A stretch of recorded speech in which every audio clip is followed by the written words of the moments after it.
I really just want to say thank you for giving some time today. I also want to say to the audience, I want to set this up a little.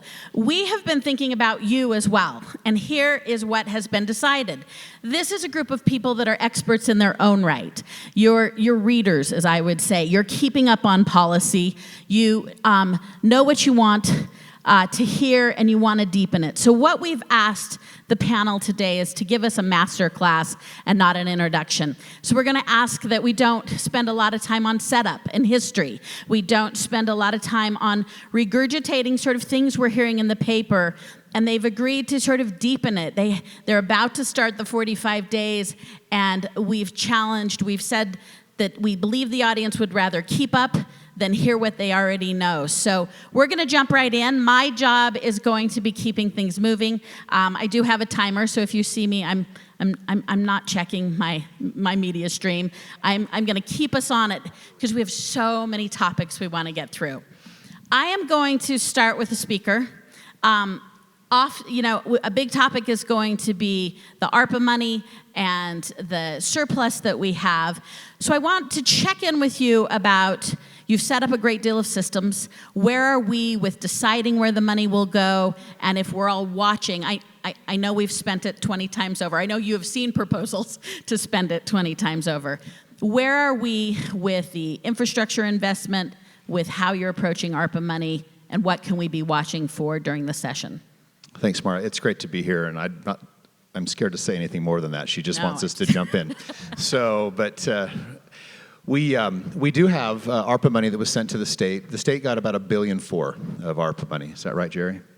And we've appropriated about half of that. There's about $800 million that's not technically been appropriated and sent to its final resting place and spending place.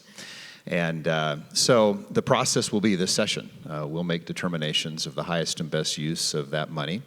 And just to give you kind of an interesting part of that, we put $50 million of the first round of ARPA money that we spent into a matching program for local government so we could help make wise investment across the state in infrastructure. And it was kind of a dollar-for-dollar match. We had $1 billion worth of requests for that $50 million. 900 million of that were requests for water. And this is a year about water. The ARPA money will be used in a disproportionate way towards water and conservation, preservation, development, other types of uses of water. How much is the timeline to spend, right? That by 2026, a significant amount has to be in play, if you will, shovels. How much is that hindering where you would ideally want to invest? So we're fortunate in the state of Utah that we are not using our ARPA funds like a lot of other states. A lot of other states had big gaping holes in their budget because they haven't been managing their budget well.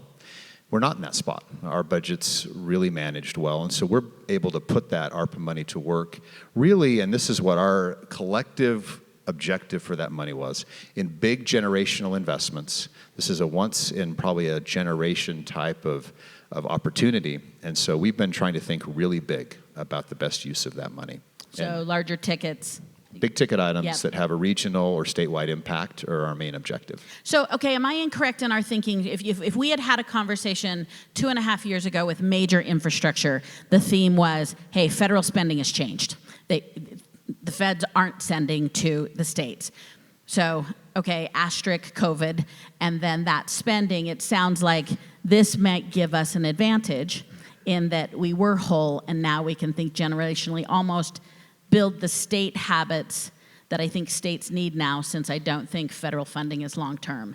Is that true of your thinking? Does that resonate? Yeah, I think we see it the exact same way, that we've got this sort of interesting time, let's make the best of it, but we're not planning on this money continuing to flow. Right. And the good news is our house is in really good financial order, and there's a lot, you're going to probably come to this, but there's a lot of state revenue, not just federal money, that we're going to be spending this upcoming session. Anybody else want to jump in on this? We don't have to have everybody answer anybody else have a perspective they want to share on spending? Senator Stevenson? Yeah, maybe just very quickly. We've got over $1 billion in money that has come in on taxes that we'll spend this year that we have not appropriated or placed in a box where we can finalize the bills during the session.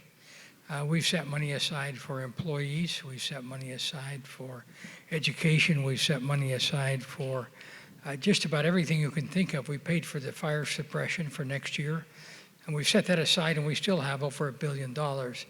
But there are a lot of uncertainties in the economy, and the first one is this inflation we're dealing with.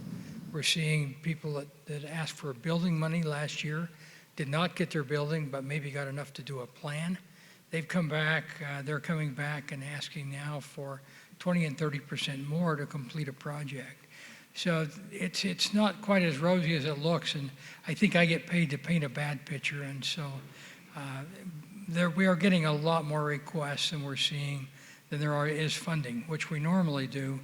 But I think this year, because of the idea that there's a lot of funds out there, we have people asking for numbers that are probably 5 times what reality is. So there would be a lot of disappointment by the time we get to the end of the session.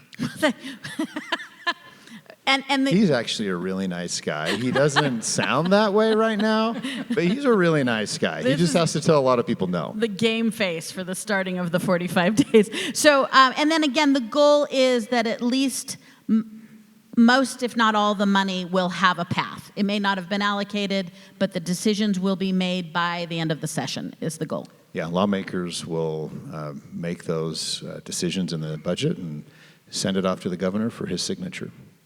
Hopefully, his signature. Okay, I'm going to switch to a perennial topic.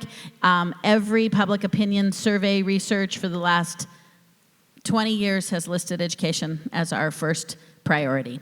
There's so many dimensions of this.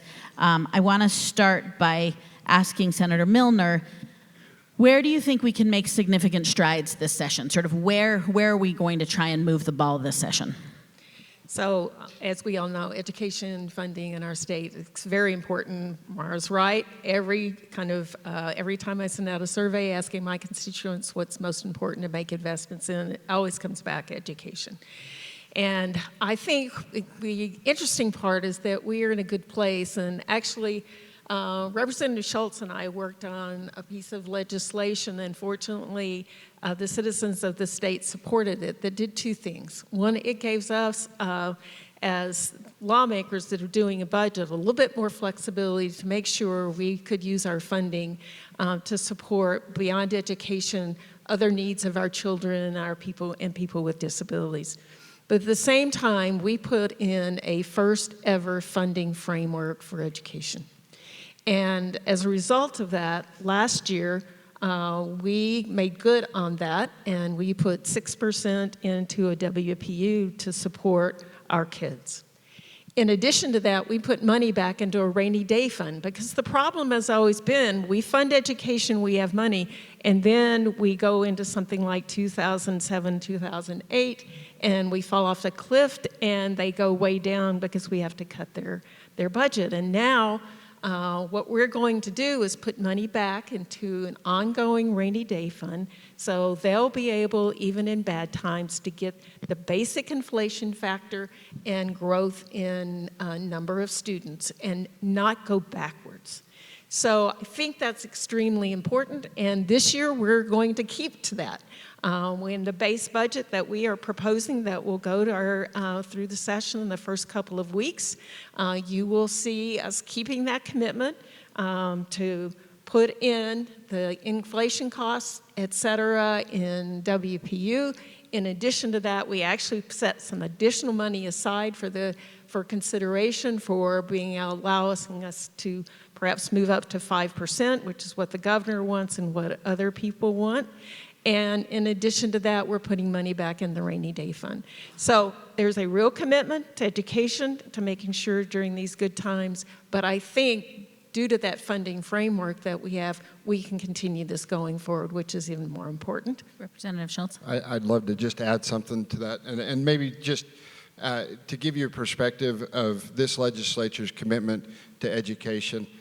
When COVID hit in 2020, and we had to come back and redo the budgets. There was a lot of budget cuts throughout all of state government. And same thing with local governments. Local governments were having to do the same thing. we didn't cut education, not one bit. In fact, we increased education spending that year. We were the only state in the nation to increase education funding that year.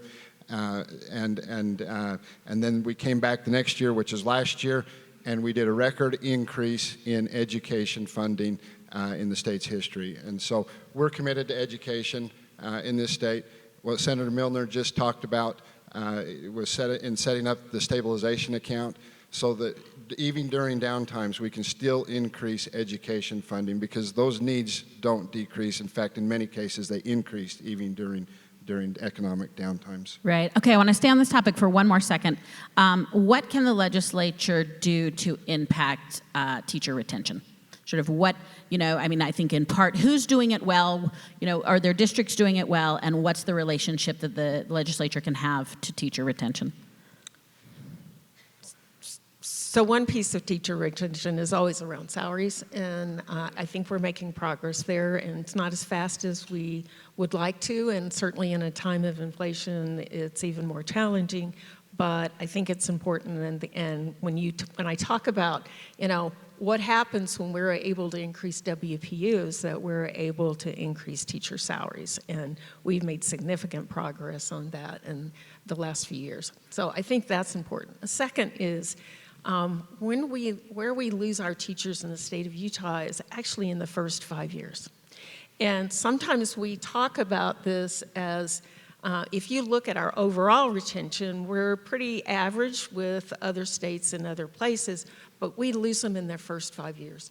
So I think part of what we have to do is do a couple things. One, provide more support to onboarding our teachers, to making sure we're helping them, providing the support that they need. And secondly, making sure we're as flexible as we can be.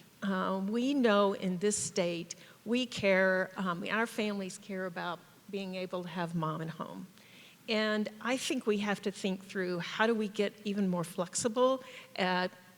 Business is doing this every place. They are trying to figure out how to be more flexible. We want kids in school, we need people in there, but can we think about kind of out of the box, just like business is doing right now, to help meet their workforce needs? So I'd like to see us be able to do that, and I think with some of those kinds of thoughts, we could do something different. Secondly, I'm going to give the shout out to Governor about that student need-based funding, because I think that's also a really important piece of this. When you think about it, part of what happens is the strain on teachers, and it can be that some students just need more help than other students need.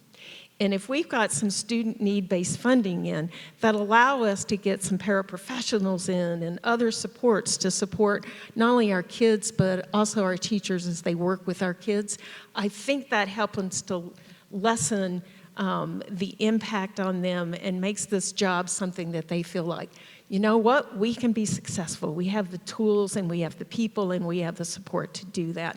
And that's why people go into the teaching profession to start with.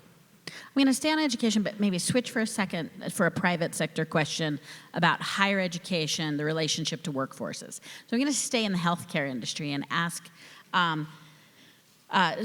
Milavetz, healthcare is seeing short supplies.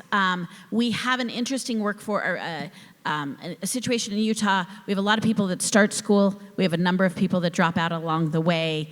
And so when you look at nurses and other professions, we have some great agile colleges. We have some terrific online colleges. From your seat, either what needs to happen with workforce development as it relates to higher ed, or maybe what are your observations there? So first of all, thank you. Good morning, everyone, and just warms my heart that you all are wearing masks, so thank you.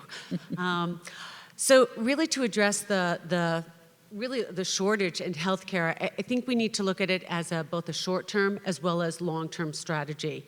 I think the immediate needs that we're seeing in the healthcare system today span from both professionals, nurses and physicians, as well as many allied health sort of specialties within both the inpatient and the outpatient setting. So respiratory therapists, as an example, people who run ventilators that you can have a whole bunch sitting in your hospital, but if you don't have the tech, I learned that during my residency, but you do not want me running your vent.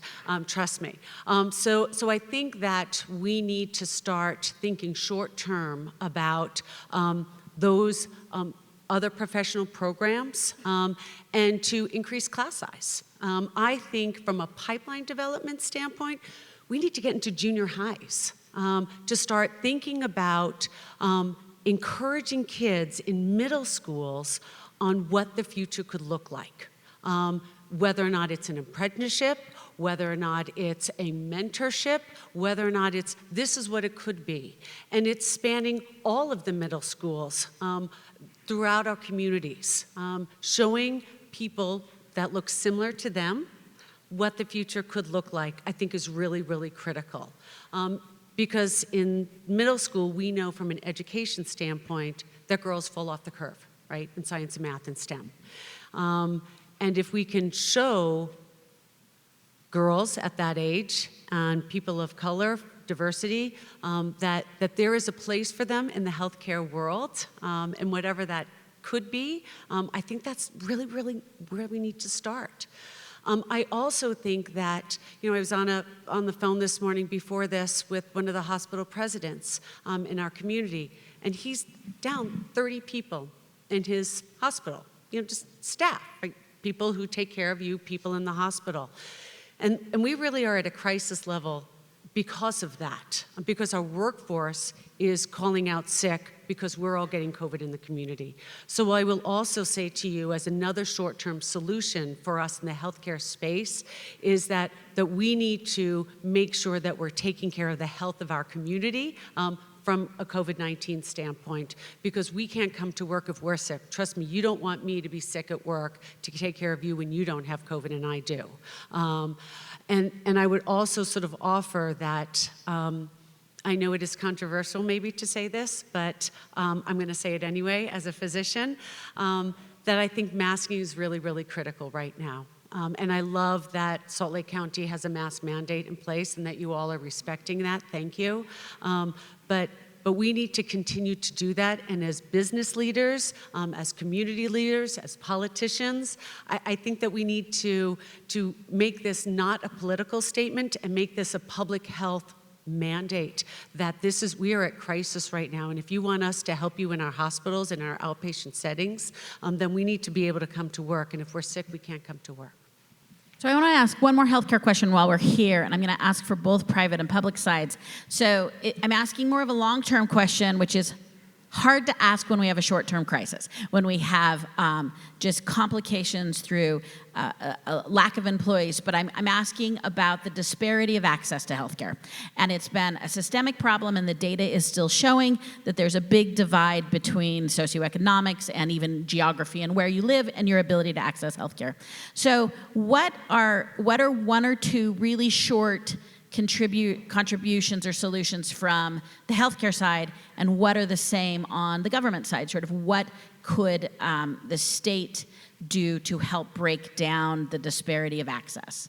I'm going to maybe start on the side. Yes, Representative Schultz. So I'll just add, because we passed a bill last year, I was involved with it. I actually started out with it, and we had Representative Welton run it. But there was a partnership between IHC and the state of Utah to do an outreach program to those lower income people and to the groups that there's options there for them, but for whatever reason they're just not signing up and they don't know about it. And so that's one of the things we started a program, put some ongoing money into it. We matched it with the private sector. Has it been successful? It just barely went into law in May, and so it's just getting set up and running. So we're hoping that it's successful. I think that we can grow upon that if it is, but I think that's one of the ways that we can work together, especially with the public sector and the private sector. Okay, great. Can I just jump in super quick? So one of the meetings, I think Senator Milner will be with me there today, that's a little bit later, is actually about this. We know from a lot of data that both health care and educational attainment are interrelated. And so we see in our schools that children that don't have access to health care, like Representative Schultz talked about, don't attain the same levels of an education as a lot of the rest of the population does. And there's a lot of interventions that could be done. There's a lot of barriers that we put in place that need to be taken down, and we think there's some great opportunity to do that. It sounds like an Intermountain Healthcare commercial, but Intermountain Healthcare is really making a significant investment in helping us do some of those things, as well as some of our other healthcare providers are as well. But it's an important issue. Perfect. Anything you want to add, Dr. Donna? Absolutely. So I think that access to healthcare, I think, is really paramount. And because of the current state of our pandemic, I think telehealth is a really important strategy to be able to access healthcare. But if you don't have internet in your house, or on your block, or in your neighborhood, if you don't have a computer, or if you don't have a computer with a it's not a microphone, it's a camera. Camera, thank you, sorry, sounds like. Then it's really hard for me to actually assess what's going on in a telehealth visit. So I think that is really critical from a health disparity standpoint. I think that we need to start talking in people's native languages and bringing in sort of a cultural aspect to healthcare to help with those disparities, using whether or not it's our faith-based leaders or other community sort of advocates for those sort of certain communities to be able to understand how to access healthcare sort of in that culture.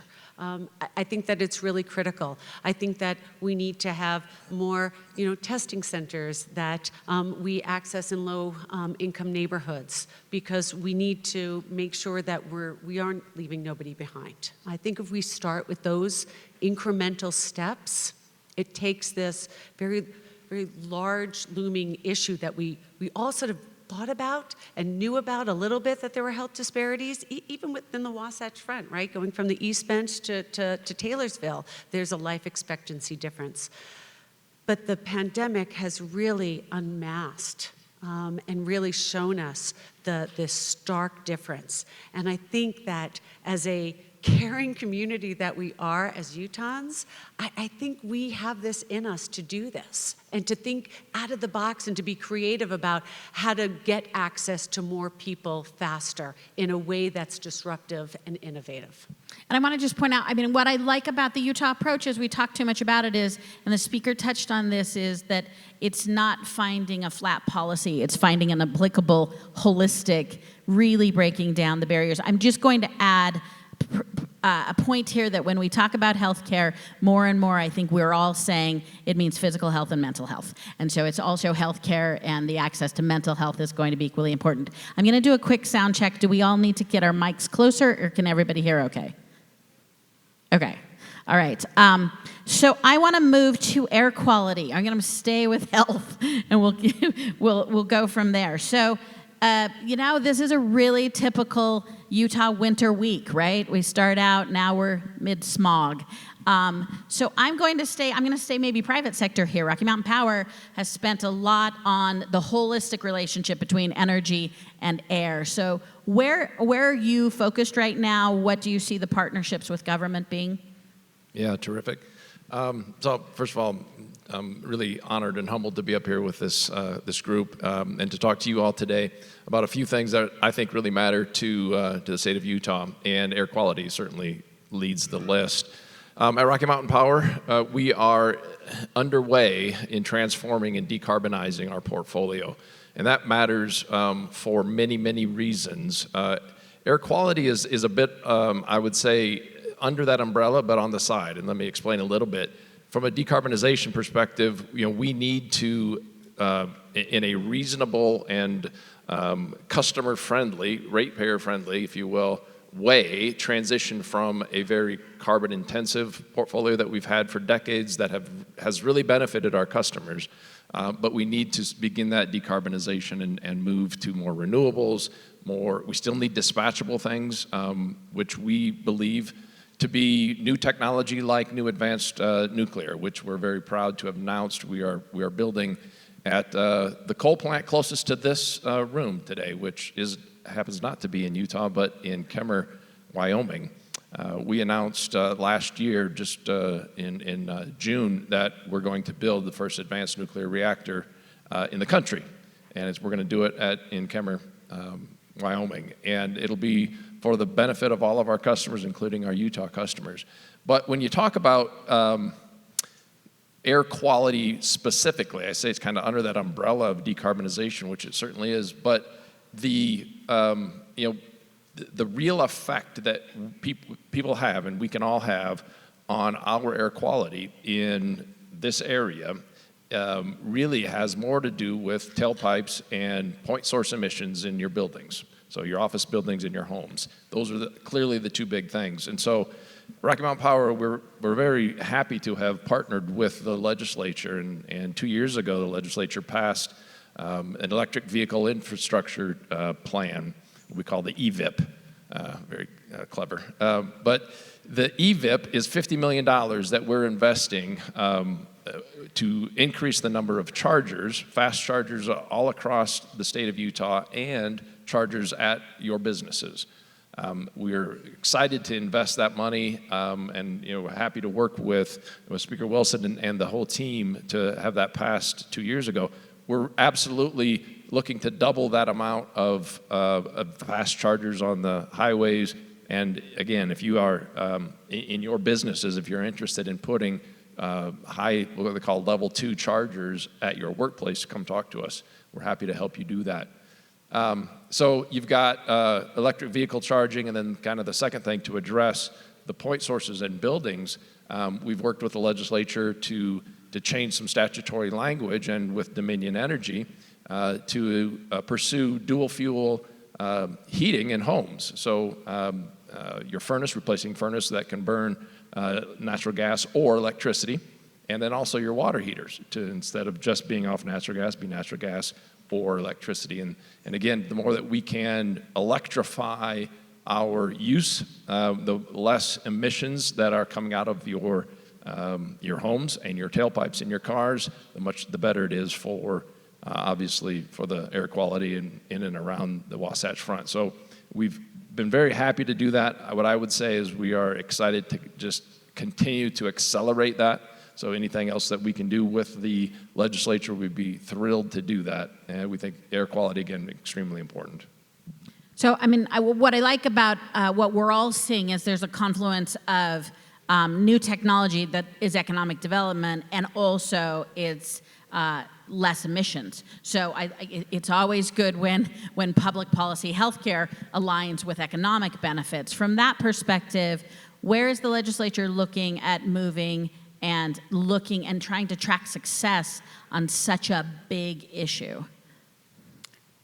Senator Milner. So I may surprise some of my colleagues, but so I apologize. I've actually been working with a group of people this last year on saying we've got some big problems. We're growing in the state. We talked about that all morning.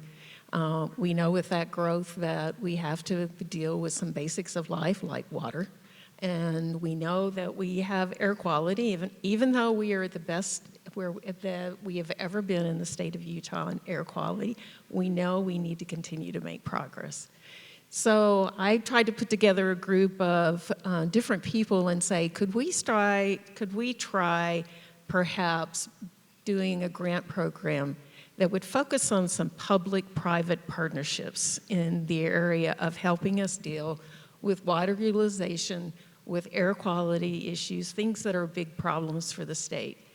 And try to get, it's back to that free market of ideas. Can we get our companies thinking about things that they could do that we could help support perhaps in a public-private partnership, as opposed to us trying to do it all from regulation and other kinds of things. And let's let the creativity of the market work in this area. Now, I think we have to start thinking again outside the box at potential ways to unleash the creativity of our business community in that. This would be a demonstration project. Let's see if it works. And if it does, how would we scale it and how could we scale it to make it work going forward? So, sorry, colleagues. Representative Schultz. Yeah, I do. I've got a couple of things. I'll say this. The legislature has been working on this extremely hard for the last several years. And I think where I've seen the biggest success is when corporations and state government can come together to find solutions. And a couple examples, we've made some great progresses. We still have some areas where we need to improve on, and we'll get into that a little bit too. But Speaker Wilson worked with our refineries to get all of our refineries to switch over to Tier 3 fuels. Utah's market really didn't support that on its own, but where the government and could work with the industries, now we'll have Tier 3 fuels in our market that we would not have otherwise had. An area that we can still improve on is Representative Handy's been trying to work with Union Pacific out on the west side of Salt Lake. Freight switchers. They're some of the biggest point source of pollution out in that area. We still need to do some more work there to get those freight switchers switched over. They're in California, they're working. We can get them to Utah, and we still need to do that. An area around transportation.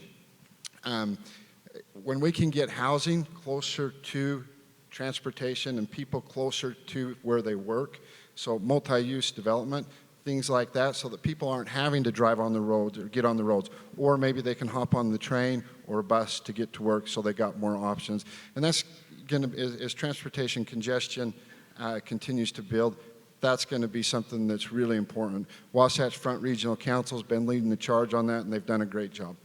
I just spoke yesterday to, I think he might be here, Jay Fox is our new UTA executive director, and I think he's been in town for 3 days. So if you haven't met him, welcome to Utah. And he's from Pennsylvania, and so I said to him, hey, East Coast, known for transit.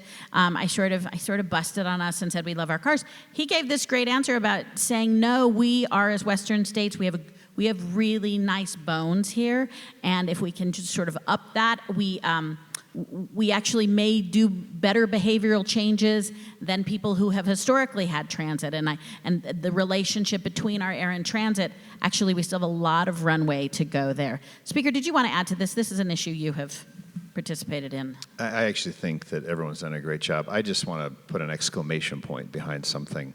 I remember when Gary and John from Rocky Mountain came into my office and said, let's go big on electric car infrastructure, and we want to partner with the state.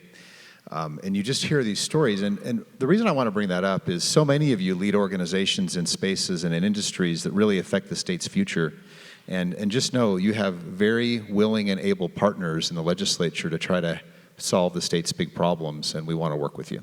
And I'm gonna underline that. I will say it won't count for this won't count until like March 15th maybe. But one of the things when we work with clients who are coming into Utah for the first time, part of our secret sauce is our leaders will take meetings. They will listen, they will hear. And some of it is we create these barriers to them that don't actually exist. And so I appreciate the speaker saying, if you have an issue and you've gone to thoughtful consideration, we always tell people bring solutions, don't bring problems to them. But really pushing through and encouraging everyone here to access our leaders, because they can hear from us, they'll do it. Sometimes it's us who's creating those barriers that are outside, not the leaders themselves. Gary. Yeah, maybe if I could just add to that.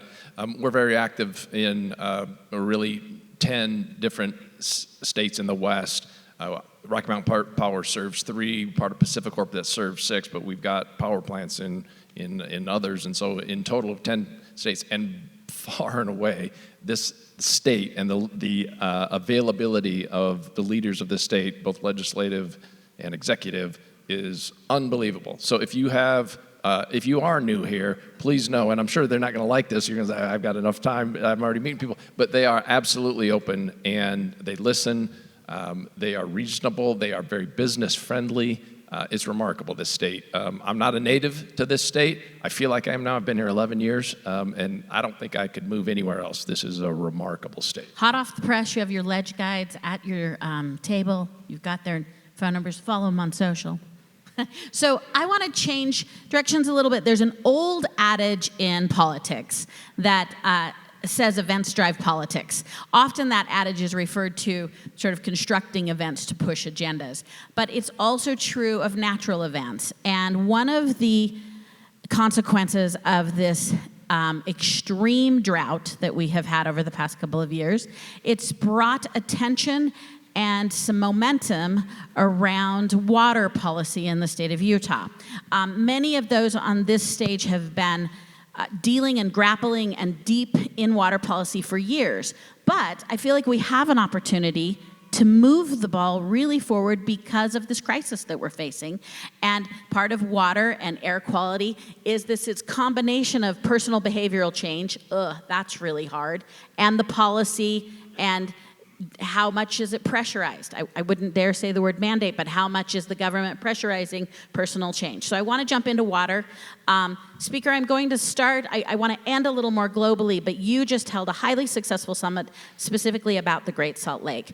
So where is your focus and initiatives? What are our short and longer steps specific to the Great Salt Lake? Well, thank you, and it was a great event, and the event really had kind of a dual-fold objective. The first was we need to raise awareness to what could be one of the biggest crises in our state's future if we don't deal with it, and it is the declining levels of the Great Salt Lake.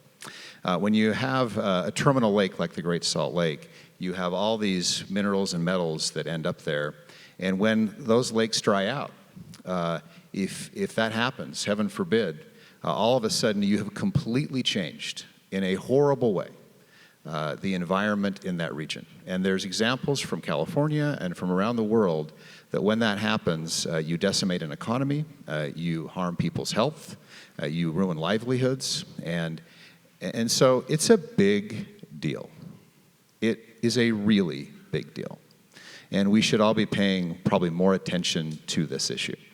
And so we brought people together to help them understand the problem and some of the solutions. And so we have been in a mega drought, which is part of it. But a lot of the reason why the levels of the Great Salt Lake are not to the levels that they need to be and have been historically is because we're using the water before it gets there. And so there are a number of solutions that are out there that we're working on. You're going to see a slew of bills this session to help address this, primarily around conservation and preservation of water, both residential, business, and agriculture. And you're going to see some significant investment of that ARPA money to help us kind of move the needle on this. The great news for us is, and I think this is the way Utah tries to roll, is we see this problem coming, and we're not going to let what happened in California at Owens Lake happen here. And we're committed to that, but it's not going to be easy, and it's going to take a real collective will. I want to stay on the balance in water policy. You often hear the statistic, Utah's the second most arid state in the nation. That's by precipitation, but we also have this gorgeous landscape that goes from true desert to what is rather lush. And most of us, interestingly enough, live in the wetter part. So when we hear second driest state, sometimes it doesn't fit, the blossoming of the roses that we have done for the last 150 years. So I want to talk, Representative Schultz, about the balance and the different strategies between conservation measures and building long-term infrastructure that is unique to the Western United States. The Western United States has always had a policy of the relationship between when the precip comes down and when it's needed, which is the essence of storage. So would you walk us through both of those? I will. Boy, we sure owe a debt of gratitude to our forefathers and their vision that they had. And foremothers. And foremothers, I apologize. Forefathers and foremothers, absolutely, Maura, thank you. But they created something that we're all benefiting from today, and we'll continue to benefit from. The infrastructure that we have in this state is second to none, in my opinion. When you look at the dams and the reservoirs, the rivers, the pipelines, and everything else, how it all works and how it all comes together. And we can literally move water from one end of the Wasatch Front to the other end of the Wasatch Front with different drainages and pipelines, from different drainages through pipelines and canals that were built. They really put us in a good position, but we're coming to the end of that time cycle, I guess, if you will, to where we need to be looking for our kids and our grandkids on what we need to do. Conservation is one of the biggest things that we can do, and it's also one of the things that can help the Great Salt Lake the best as well.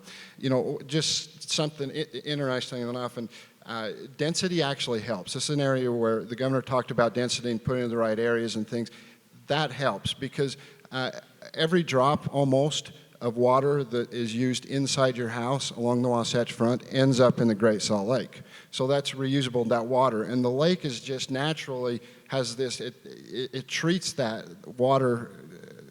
I mean, obviously it's treated before it goes into the lake, but it's not like Utah Lake, for example, where Utah Lake has problems with algae and things like that, but the nutrients inside the Great Salt Lake help eat that algae away. And so that's good, the water that, so density helps with that because the indoor use goes into the Great Salt Lake, but the outdoor use of the water doesn't. It goes to water the lawns, it gets evaporated, and so density can help. There's a lot of things, secondary water metering, something that we've spent a lot of time on.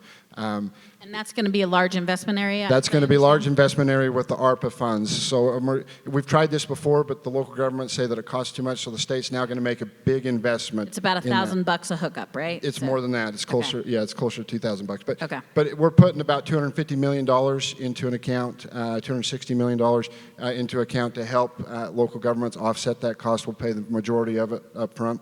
Another thing, ag. Our water rights have been set up across the state. Agricultural uses the majority of that water.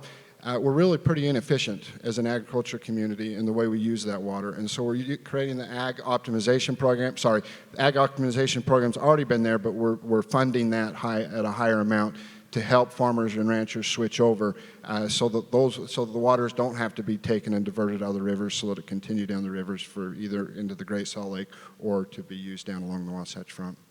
Great. So I'm going to ask this question now because I don't want to run out of time, but if we have time, we'll ask another. I want to ask what you're never asked about that you're excited about, right? Like from everyone on the panel, I want to know as you look at the session, what's something we should be watching that we're not, or whether it's your project or someone else's, where are we going to see significant sections of policy move forward? I noticed that there's a whole group that hits the press, and then there's this whole group of bills that really impact people's lives, and for whatever reason, they just don't get the attention. So from everyone on the panel, I would like to have you tell us what we should be watching, what you're excited about, what's going to make a real big difference that doesn't come up in these discussions. I'll start with the speaker since you're closest to me. Well, I'm going to just divert from your question quickly. So, Derek, I have a present for you. I'll autograph it if you'd like, and you can put it in your little, keepsake box. But we do appreciate, by the way, the Chamber's policy guide, and we use it, and we appreciate the partnership with the Chamber. The House of Representatives, the Majority Caucus, has a policy priority document that our members have collectively said these are the things we're pressing forward with and trying to accomplish this session. If any of you want to see really what the House of Representatives is up to, the Majority Caucus perspective, you go to our social media channels and get a copy of that. It's got lots of pictures too, so it's really easy to read. But I'm going to just say there's a couple of things. Last year we put a record amount of money into outdoor recreation infrastructure, trails, parks, boating infrastructure, all the kinds of things that we love about Utah that are being overloved. And I would just say keep your eye on that this session, that the legislature, we really care about the quality of life here, and we want to keep investing in that space. And I'm just going to put a plug in for something that may not come up, but Senator Milner's third grade reading initiative, I think, is a really important policy we need to be paying attention to. Great, thank you. Okay, then I'll turn it to Senator Milner. Thank you very much. The Speaker and the Governor, it's really nice when they start talking about things that I think are important, and third grade reading I do believe is foundational. But President Steward Adams isn't here today, and so I actually want to say that I think if he were here, he would say, we've talked about water, we've talked about air quality, we have talked about education, we have talked about a lot of fundamental things, but you need to keep your eyes also on transportation this year. With some of the money that we have, really trying to think, and again, think generationally about that. We know with growth, we have tremendous infrastructure needs and around the state, and that transportation is one that we are probably known for our ability to do that, but being able to strategically invest in those long-term projects I think is extremely important this year. Representative Schultz. Thank you, Maura. I'm going to answer your question maybe a little bit different, and I think it'll maybe surprise people, but I think some of the biggest things that we do every year is the bills that don't pass. I think that's what makes Utah great, honestly. We have a 45-day session. It's the shortest in the nation. We're a citizen legislature, and don't think that that's not part of what makes Utah great. It makes us focus on the things that are important. We're up there for 45 days. It's a lot of work for those of you that are involved in that time frame. We get a lot done, but I think some of the most important things are the things that don't get done. Thank you. Senator Stevenson. My job is just a little bit different than theirs in that, when I became chair of appropriations, I found that the state is in absolutely incredible shape, and I just need to make sure that that doesn't change when I leave office. That hasn't changed. Now, I think everyone here has the same objective, but we get to it a little bit different. They lock me in a corner and throw a little candy bar in once in a while, and then we work pretty much with numbers through the session. But I will say that, that the speaker's got an amazing document put together that he has in his hand that he just offered Derek. And that document we set for 3 hours yesterday as leadership in both House and Senate. And we reviewed our priorities. We did the priority review separately. They put theirs into a document. We only have 29 members, and they're all older, so they remember things really well. But we took that document, and it was surprising how aligned we are on everything and all of the objectives that we're looking for the state of Utah and the outcome of this session. So I think I kind of get to sweep up behind what a lot of leadership, a lot of the other folks do. Sometimes I'm kidded about my job being able, I have to be able to say no. But there are a lot of things that come to us that really aren't very noteworthy. And they have some very good sponsors. But we also have a lot of new legislators that come in on an annual basis. They think that the process is just go pluck the dollar bills off the trees and figure out how to spend them. But my job is to make sure that we spend wisely, that money affects the long-term growth and the long-term happiness of the state of Utah. And I just step out of every session. I've got a lot of good help, as you could see, but I step out of every session hoping that we've done our job correctly, make sure those things take place, and that you're prosperous. If you're prosperous, the state's prosperous. Thank you. Thank you. Dr. Donna. So I would make a plea to everyone in this room that I think from a generational standpoint, we really need to think very seriously about healthcare education. At all levels, whether or not it's at the highest level of the physician, medical education, to nursing, to allied health professionals. We need to invest in a state. We are already a need state in healthcare, and that's only going to accelerate over time. People in my generation are leaving the workforce. We're retiring early. We're burnt out. And there's really no backfill for us. So my plea is to say we need to probably get a really good long-term plan in place for, I'm going to say, healthcare education.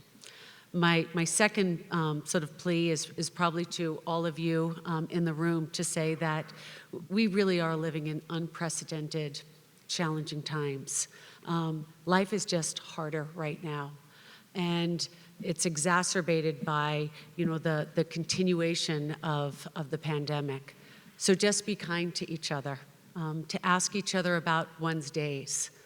As a physician, I see all of you, and I see your stress and the impact that it has on your health. As a mother of a non-binary child, I see discrimination. As a Jew, I see sort of unprecedented times of anti-Semitism.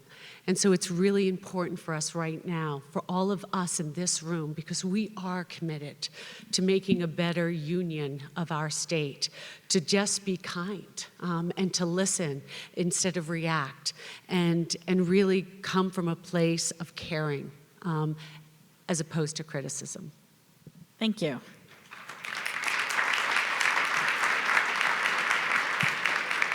Yeah, here. Well said. Very, very articulate. Agree with everything. No surprise, I'll come back to air quality. I know there are a few bills, one in particular, very large, kind of all-encompassing bill around air quality that has maybe wide varying impacts. We'll be very much working with folks on that. Making sure, again, I think, limited amount of subsidization going on and market forces, as I think Senator Milner was saying earlier, really do play the largest role in what we do going forward. But absolutely supportive of the work that is going on regarding air quality. But that's what I pay attention to. Terrific. Okay, we have a little bit of time. I'm going to switch to something we didn't anticipate. I want to end with more of a political science question. Because of the times we're in, we're seeing fundamental rights sort of pitted against each other, private sector, and particularly from a conservative state where individual freedom versus collective versus public good and private property, and they're really close right now. And I'm intrigued by how, maybe not about specific issues, but when you have two passionate constituencies, two fundamental rights, I'm using that broadly, whether you want to view them as constitutional or personal, but the pandemic has created a lot of challenges pitting fundamental things against each other. So I want to know what you all lean on to try and make those judgment calls, and what do you, I'm going to start with Representative Schultz. How do you decide? The legislature has pushed back a little bit on local jurisdictions, and private sector has pushed back on government a little bit. Right now, they are sitting side by side. They're things we all value. How are you making those calls? It's a tough call, honestly, and this has been some of the most trying times I think the legislature's ever experienced. But, for me, it comes down to, I believe, and we're lucky, right? I think that the citizens of this state, for the most part, are some of the best in the nation, and that's what makes Utah great. I'm adamantly opposed to mandates, but I truly believe if you get up and lead and ask the citizens of this state to do certain things, to come together, I truly believe that the large majority of them will, and so that's what I'd love to see us really focus on. I'm going to give you a follow-up, and I'm going to do a little brief asterisk that says we really like each other, so I'm going to ask you this question. I love Maura. So I hear you're opposed to mandates, but it forces me to say kind of definitionally what's mandated, right? Because, I think if you ask a lot of local jurisdictions, they would disagree that the legislature is opposed to mandates sometimes. So isn't that in the eye of the beholder? So tell me more about what you decide a mandate is. Well, I think you need to look at our Constitution. If they want to change that, then we need to change our state's Constitution. But I think anytime government's mandating certain things, and certainly there's always areas where we need to, and I'm not saying that we don't, but for the most part, again, I'm a believer in the citizens of this state. I think we can come together. If leadership asks the citizens of this state to come together, I truly think they will.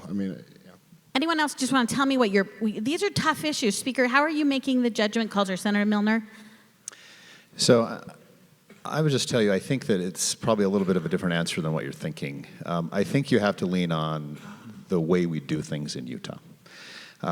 We've historically been really successful, and I think we will prospectively if we keep doing the things that have made us great. And we are a very collaborative state. I know speakers of the House from around the country that are not on speaking terms with their governor and haven't been for a long time, or not on speaking terms with their Senate president. The governor and the president and I talk almost daily. And there's also this notion, so we lean on process, but we also lean on personal responsibility. We are a state that believes in that, and we value that, and we protect that. And so there's these overarching principles of who we are and how we do things, and that's what's made us succeed as much as we could during the pandemic and as we're coming out of it. Senator, would you like to add to that? I just want to say, I think it's always about balance. And, if you think about personal responsibility and personal liberties and rights, is that a value we all have? And I think that it is. On the other hand, do we care about public health and taking care of others and making sure we can be as healthy? Is that a value we all have? Yes. The question is always, what's the balance? And I think that's what we do as a legislature. We have voices all around that balance. I will hear constituents on these kinds of issues from all sides, and it's trying to find what you think is the best way forward, trying to keep in context. And I've told constituents many times here, we have to balance personal liberty, economic health, and public health. And that's a tough balance in a situation like this. And the rules change. I mean, I don't mean that in a negative way. I just mean, we'll get a new variant and the rules change and the things around us change. And then what public sometimes will think is we're inconsistent, but we're just trying to figure it out with the rest of you. So I would say, let's think about, we always want to try to find the balance. We want to do it together because we're stronger, we're better. It is the Utah way. And let's also give each other a little bit of slack here. We're all trying our best to get to the right place. Thank you. Thank you for your insights today. Thank you very much for your willingness to get in the arena and be public servants. And thank you all for your leadership on behalf of the state. Thank you, Maura. Thank you, Mark. Thank you.